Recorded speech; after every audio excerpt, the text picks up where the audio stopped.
Hello everyone, I am Crawlers and this is another episode of Ridiculous Loadout.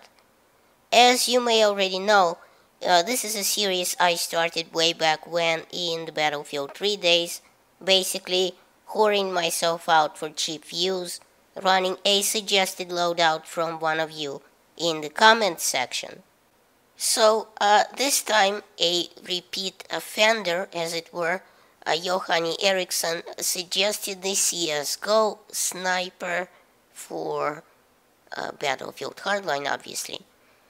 This consisting of the famous AWM sniper rifle, a 6x scope, a variable zoom magnifier, which it turns out in this game isn't available, and a Tech 9 as my sidearm. Now, while the Tech 9 is supremely fun to use in Hardline, and although it's got an uncharacteristically low rate of fire in the game, and I kind of had a lot of fun with it. I ran through a couple of service stars with it and just a pile of kills. But the AWM sniper rifle is actually crap with the 6x scope because, well, never mind that I'm rubbish at sniping.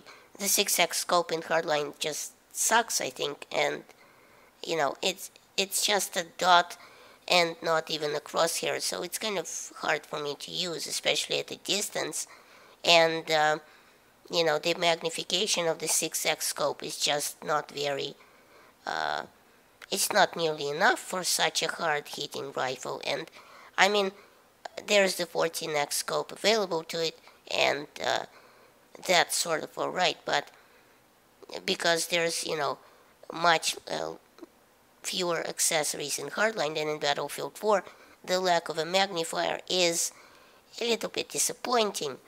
But then again, the game's so fast-paced that it's really, you know, you really won't have any time to switch between the magnifier and the regular scope. And the problem I came up with when trying to record footage for this loadout was that, well, first of all, sorry that some of the sound is missing from half the footage. I couldn't figure out why Shadowplay didn't record it. But also the problem of servers came up, and by that I mean the Hardline is severely lacking in servers, as you probably know. I mean, I don't see how Visceral is going to launch CTE for it, as even premium DOC servers probably won't fill up with these, you know, if these trends continue, much less CTE servers. And, by the way, having a CTE shouldn't be employed to buy premium, you know, to sell you premium. And that's just plain stupid and downright greedy by EA. In fact, why would I be paying to beta test the new maps and the patches for them? That doesn't even make sense. But I digress. So, back to this thing now. I finally got a little bit of playtime done on a German server, of all things, as a US, you know, all US servers seem to be either completely wrong or just not there, you know, just sitting there empty. In fact, there's very few American servers online actually, so the variety is kind of non-existent. I mean, the only Conquest server I saw was a 24/7 block server where it kept killing me because the teams were over the sniper limit, and a couple of hardcore hotwire servers, and that's it.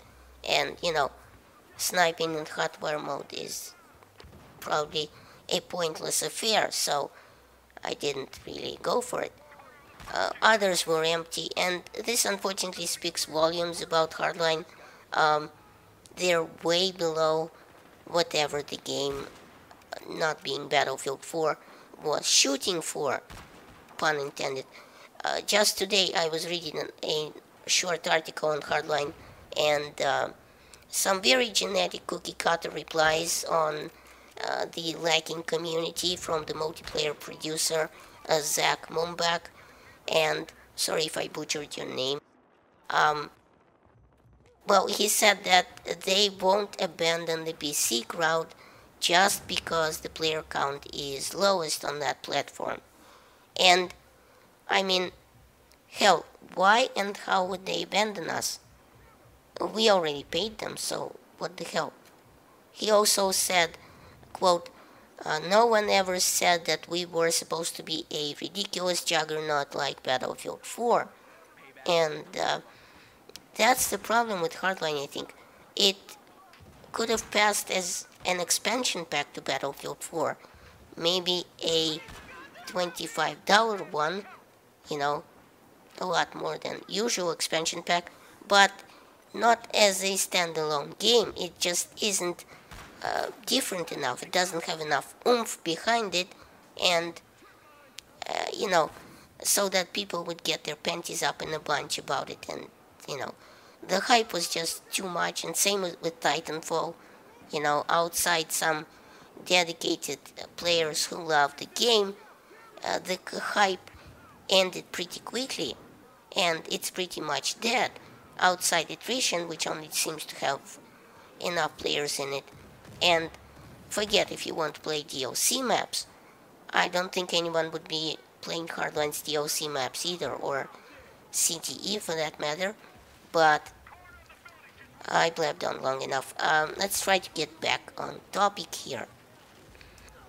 So the AWM is obviously the op from Counter-Strike, and it's one of a couple of bolt-action sniper rifles available to the professional in Hardline. Its maximum damage is what you'd expect to be 100 at 12.5 meters, which then drops off to 59 at 100 meters, so it obviously will kill in one headshot at any range. It has an almost too painful to mention 39 round per minute rate of fire, bolt action cycling time obviously, and a muzzle velocity of 550 meters a second, which isn't the best but not the worst either.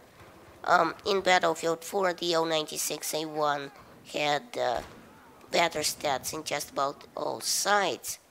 It also has a short reload time of 3.5 seconds and a long reload time that is indeed long, clocking in at 5.3 seconds. So, what I'm saying is you better reload the magazine in this gun when it has at least one shot left, and you're not coming up against the long reload. Interestingly enough, it has a vertical recoil of 0.7, like you'd expect any gun in these games, but unlike the sniper rifles in Battlefield 4, let's say, the AWM in Hardline also has a slight horizontal recoil, and although it's very little, it's also uneven, so it will move to one side more than the other, and, you know, create a bit of a problem. It also has a first shot multiplier of 2 and even a little bit of an ADS spread, which again isn't something we're accustomed to since Battlefield 4, where all the bolt action sniper rifles didn't have any ADS spread. It's very little, but it's still there. Now, needless to say, the Tech 9 in the game is supremely fun, and here's a funny story. The thing was designed by a Swedish firm as a submachine gun based on the, ready for this? The Carl Gustav M45, which is also in the game, the older version of the submachine gun. And I suppose it's a tribute to DICE Stockholm because, you know, after all, it's their engine that the game is based on. And after they couldn't market it to the military in Sweden, they turned and offered it to the US, but the open bolt design of the KG-9 was easily modified into full auto, thus becoming pretty much a symbol of gun control and being banned pretty much everywhere after several shootings like the 101 California street shootings and Columbine, obviously. So became kind of the scary symbol of drive-bys and school shootings and bloody murder. So it's pretty much outlawed now. So I hope you've enjoyed this episode of Ridiculous Loadout, and now because I don't feel like suffering alone, Johanny Eriksson must also run this loadout and upload it to YouTube, and I'll accept link down below in the comments section. Thanks for watching. Please rate and share this video as it helps my channel grow. Check out my other videos at the end of this one, and remember, in Soviet Russia, YouTube subscribes you.